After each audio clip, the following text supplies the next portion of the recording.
Oh, the Razzies. Usually this organization pisses me off when they nominate and or award a really great film or performance. In my first Razzie Top 10 video I put out a few days ago, I talked about the 10 performances that I think never should have been nominated at the Razzies, and at least 2 of them, I would say, should have gotten into the Oscars. I do think sometimes the Razzies are looking for publicity, nominating big stars and big movies. Usually they're not great movies, but typically they're middle of the road, not terrible, not very good. Look, there have been so many unfair nominations at this organization going all the way back to the 1980s, but let's be honest, occasionally they do get it right. I will say what I said last time, I don't really believe in the Razzies, I don't believe in awarding the worst of the year when it comes to art, when it comes to filmmaking, but by popular demand, so many of you reached out and asked me if I would do a Razzie Top 10 video follow-up talking about what I think were the worst performances nominated at the Razzies. And I'm just gonna have some fun with this one, don't take it too seriously. Now I should preface this video by saying the obvious, of course I have not seen every Razzie nominated performance going back to the 1980s, but I've seen a few of these, and I've got some opinions. So are you ready? Here is my list of the top 10 worst performances ever nominated at the Razzies. Here we go. Number 10, Tom Hanks, Pinocchio. Maybe it is time for you to go to school. Really, Father? Really? Two-time Academy Award winner Tom Hanks is one of my favorite actors. I grew up with the guy in the late 80s into the 90s, but 2022 was not his best year. I really did not like his performance in Elvis. It was very annoying and strange and brought that movie down. But that wasn't the worst Tom Hanks performance of 2022. I really did not like what he was doing with Geppetto in Robert Zemeckis' adaptation of Pinocchio that went straight to Disney+. Like, I kind of avoided that movie for a few weeks. I had been hearing bad things, but I finally got to it because it was Zemeckis and Hanks. I was like, I have to watch this. I can't just ignore this forever. And man, was that a painful couple hours. That thing was one of the worst movies of the last few years, and it was made out to look even more terrible because we got a great Pinocchio adaptation on Netflix, Guillermo del Toro's Pinocchio, which won the Best Animated Feature Oscar. The Disney live-action Pinocchio was a mess. I don't know what has happened to Robert Zemeckis. He used to be one of my favorite filmmakers. Pinocchio is his worst film, I would say, and probably Tom Hanks' worst performance in the movies is his role of Geppetto in Pinocchio. I don't know what he's doing here. The accent feels forced. He definitely looks like he's phoning this one in, like he's doing his director a favor just to be in the movie. Tom Hanks, I'm sure, will give many more great performances to come, but in Elvis, and especially in Pinocchio, he wasn't giving us anywhere close to his finest work. Number 9, Julia Roberts, Mother's Day. How cute. It's very Miranda, sweet. I'm sorry. Very sweet of you. Congratulations. I'm not a contest winner. Oh, then why am I hugging you? I'm sorry, I'm late. So like I am with Tom Hanks, I am a huge fan of Julia Roberts. I also kind of grew up with her in the movies. Like, Julia Roberts is awesome, and I don't want to throw her under the bus here. For the most part, like 95% of her output I really like. But there's one performance she gave in a movie I detest, and that's 2016 Mother's Day, the final film from Gary Marshall. Kind of like with Tom Hanks in Pinocchio doing his director a favor, I think that was also the case for Mother's Day. I cannot imagine Julia Roberts did that film because she believed in the project or the role. Like, she had been in 3 Gary Marshall projects before. She probably should have stopped at Valentine's Day. But I remember reading at the time when I was like, why is Julia Roberts in this movie? And I think I read she made $3 million for 4 days work, or it might have even been the opposite, $4 million for 3 days work. Basically, she shot all of her scenes in a few days, she banked her money, and ran. But what did we get out of it? A bad Julia Roberts performance with a truly awful wig. Like the worst hair she's ever had in a movie for sure. And it's just a poorly written character. There's not much Julia Roberts could have done with it if she tried. But I do think this Payday she should have skipped. It wasn't a good look for her to show up in this really terrible movie. And although Julia Roberts has been awkward in a movie here and there, easily her worst performance ever put on film is in Mother's Day. Number 8, John Travolta, Battlefield Earth. Oh, thank you, sir. I don't know if I could have kept my sanity to be here another 5 cycles. The Razzies really love John Travolta. He gets nominated all the time, all over the place. But what's interesting about this Razzie nomination was that in the year 2000, John Travolta's career was on a high. He was coming off of a few years of big hit movies, Pulp Fiction, Get Shorty, Face Off. But then in 2000, everything came crashing down. He was in Lucky Numbers, the Nora Ephron black comedy that didn't really work, and then his abysmal, colossal summer movie failure, Battlefield Earth, which I believe at the time was meant to be the first in a series, but it did so bad at the box office with critics. I still remember that classic Roger Ebert review of Battlefield Earth. Go check it out, it is hilarious.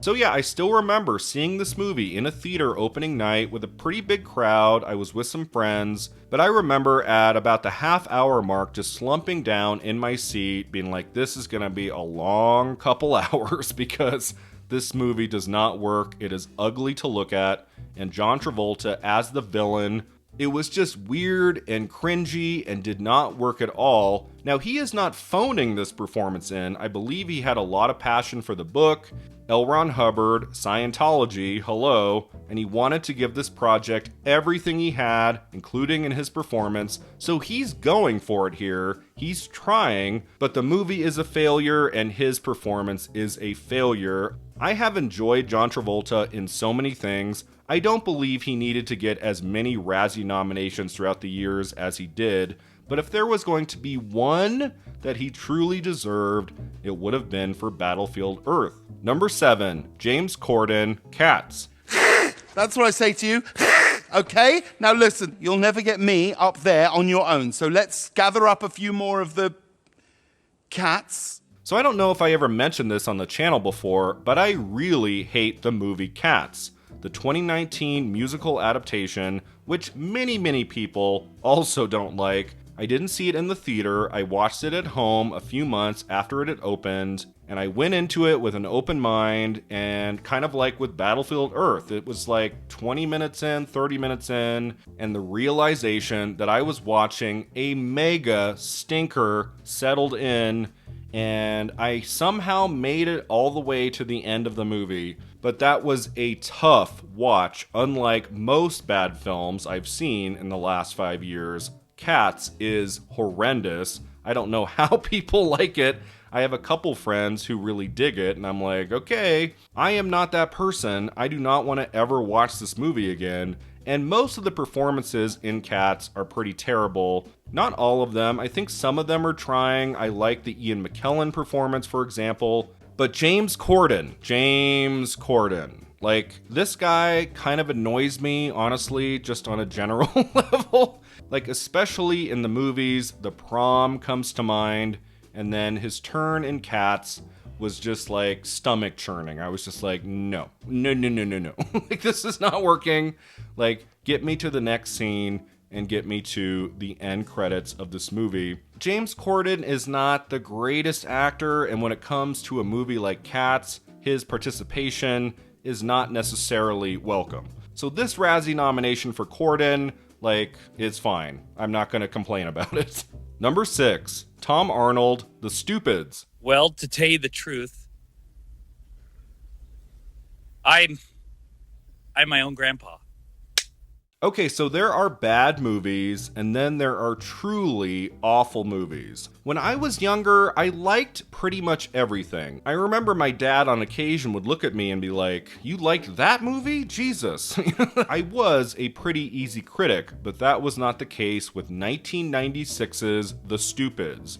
I did not see that one in a theater, but I did watch it at home with my brother, and we could not believe our eyes. Like, the whole movie, I was like, what the hell is happening here? The Stupids is definitely one of the 10 worst movies I've seen in my life, and one of my least favorite actors in movies would be Tom Arnold.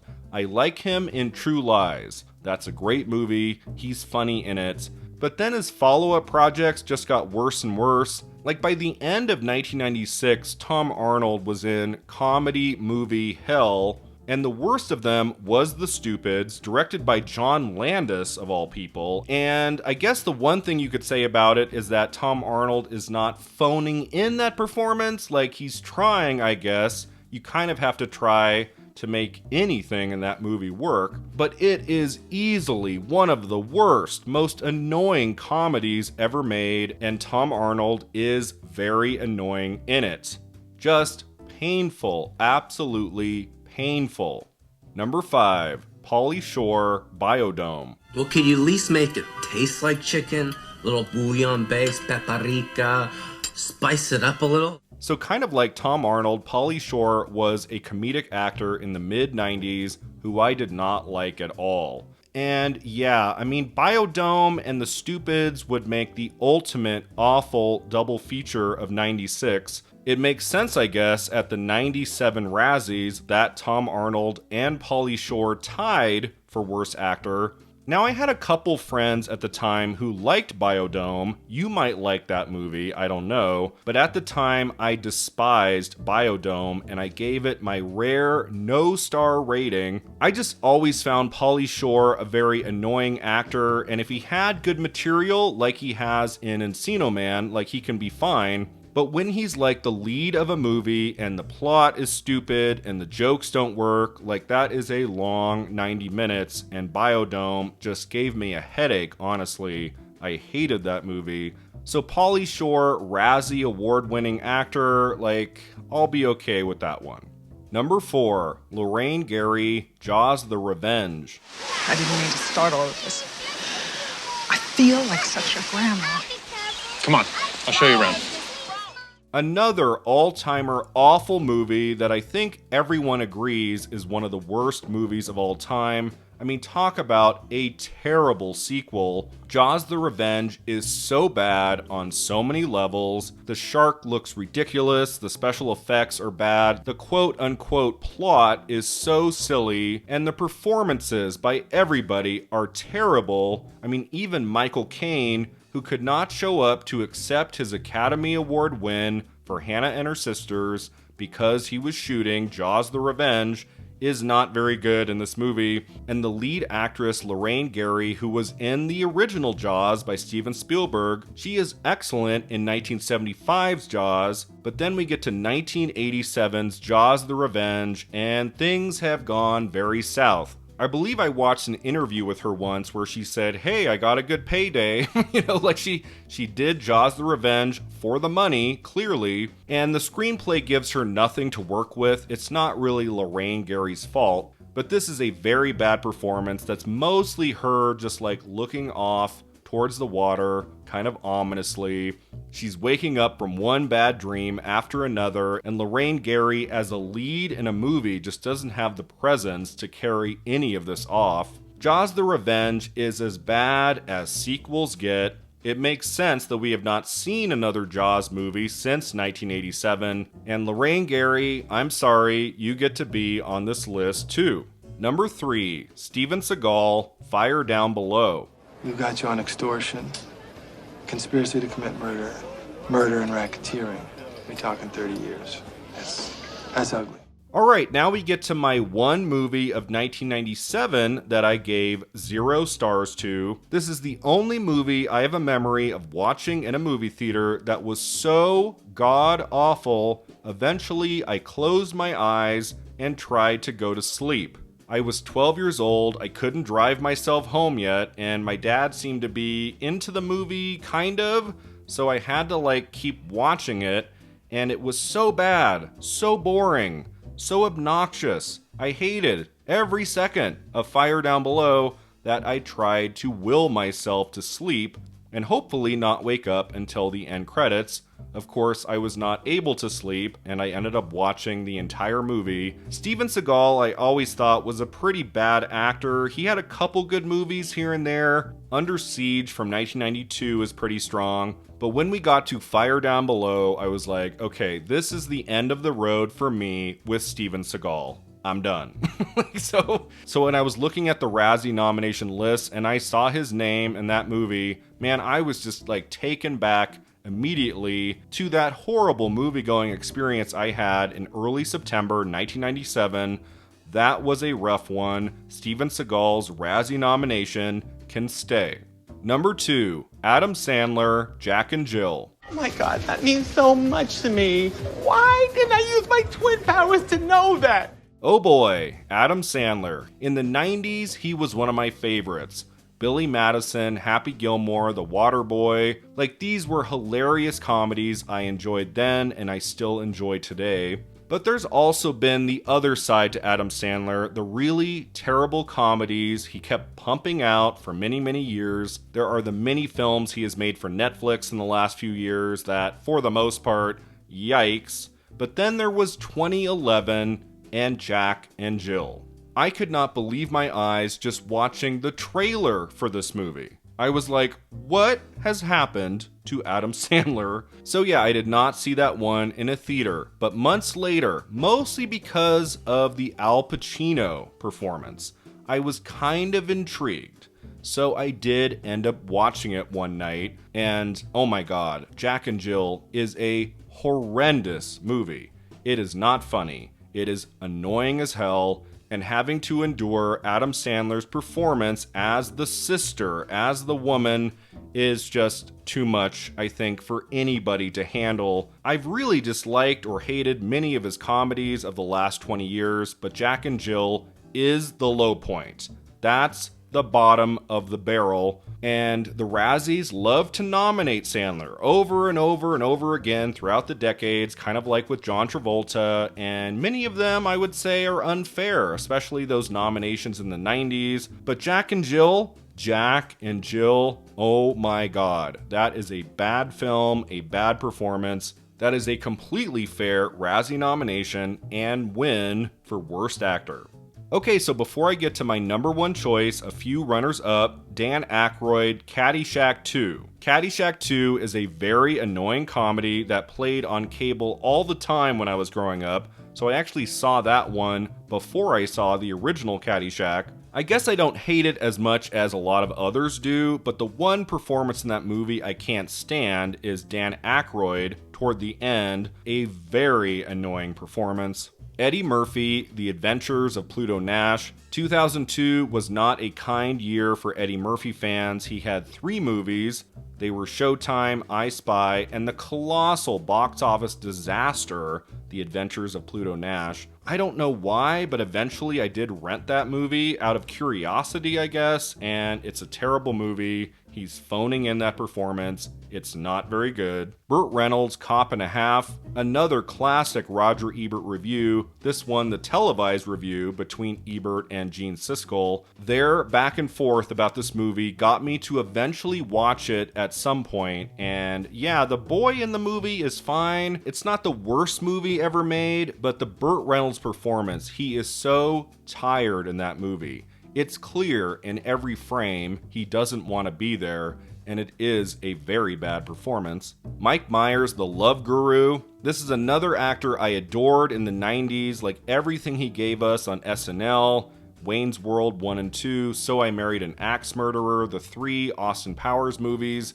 I adore. But then we got to The Love Guru in 2008, and oh boy, like if you thought The Cat in the Hat was bad, like The Love Guru is a painful sit. I mean, he's definitely trying in that movie, but it doesn't work at all. And Tom Green, Freddy Got Fingered. I saw this movie opening night with a bunch of friends, and I was prepared to be shocked, which I was shocked, but I was also not prepared for a movie that boring, that unfunny. This was also a painful sit that I never want to revisit ever again. Rip Torn has a couple interesting moments, I would say, in that movie, but Tom Green is not a good actor. He's not funny as the lead character in a feature-length movie. Freddy Got Fingered and his performance in it are terrible. And now, that takes me to my number one choice. What do I think is the worst ever Razzie-nominated performance? This choice for me was an easy one. It's Bill Cosby in Leonard Part 6. When you finish drinking all that, you'll definitely need a couple of these. Oh my god, is this movie awful. Like, more than awful. Terrible. Abysmal. Horrendous. Like, in a way, I feel like you have to have some talent to make a movie as bad as Leonard Part 6. Bill Cosby was never an actor I really liked growing up. I mean, I was a little too young for many of his comedies. But going back to Siskel and Ebert again, there was this review circulating in the early days of YouTube of Leonard Part 6 that just made me laugh uncontrollably. It is one of their funniest reviews ever, and eventually my curiosity got the best of me, and when I was in college, I rented through Netflix DVD Leonard Part 6. I just wanted to see what all the fuss was about. And I still remember, it's been like 15, 16 years. I still remember watching my little dorm room TV screen, like jaw dropped toward the ground, like what the F is this movie? It's not boring, I guess I'll give it that. Like, there is stuff happening, there's special effects, there's comic hijinks, but it is easily one of the 10 worst movies I have ever seen in my life, and at the center of it is an annoying, grating Bill Cosby performance that I have never forgotten. It is so bad, like I don't know what he was thinking. I believe when that movie came out in 1987, Bill Cosby was at the height of his popularity, of his fame. The Cosby Show was a huge hit, and I feel like Cosby could have made any movie he wanted, and he chose Leonard Part 6. Like, the movie gives him nothing to do, he's not trying, he's annoying, he's not funny, and you just want the movie to be over. Leonard Part 6 is the ultimate example of a god-awful comedy, and at the center of it is one of the worst performances I've ever seen in a movie in my life. Bill Cosby, Razzie Award winner.